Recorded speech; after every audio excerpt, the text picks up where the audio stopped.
অনেকেরই অন্নপূর্ণা ভাণ্ডার রিজেক্ট হয়েছে। তো অনেকে বলছে নাকি যে যাদের তিনটে বেশি বাড়িতে রুম আছে বা যারা প্রাইভেট স্কুলে পড়ে তাদের রিজেক্ট হয়ে গেছে।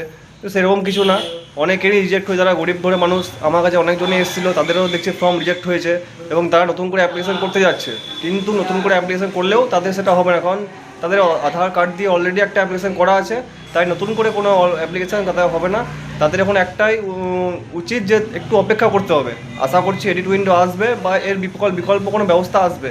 তো তোমরা একটু ধৈর্য ধরো, যদি কোনো এডিট উইন্ডো আসে বা যদি কোনো রাস্তা আসে আমি অবশ্যই তোমাদেরকে ভিডিওর মাধ্যমে জানিয়ে দেবো। তোমরা চ্যানেলটাকে ফলো করে রাখো। তাই যাদের রিজেক্ট হয়েছে ফর্ম, তারা 2বার করে বা 3বার করে নতুন করে অ্যাপ্লিকেশন করতে যেও না। হ্যাঁ, এখনই কী করতে কী হয়ে যাবে। তাই আপাতত তোমরা সামনে মাস অবধি অপেক্ষা করো। তো যদি দেখো টাকা পাচ্ছ কি না বা এডিট উইন্ডো আসছে কি না, আশা করছি এডিট উইন্ডো আসবে বা এডিট অপশন দেবেই, কারণ প্রায় মানুষের রিজেক্ট হয়ে যাবে, প্রায় মানুষের ছোটোখাটো কিছু না কিছু ভুল হয়েছে। তো তোমরা এখন একটু অপেক্ষা করো। আর অত ভয় পাওয়ার কিছু নেই, অত চিন্তা করার কিছু নেই।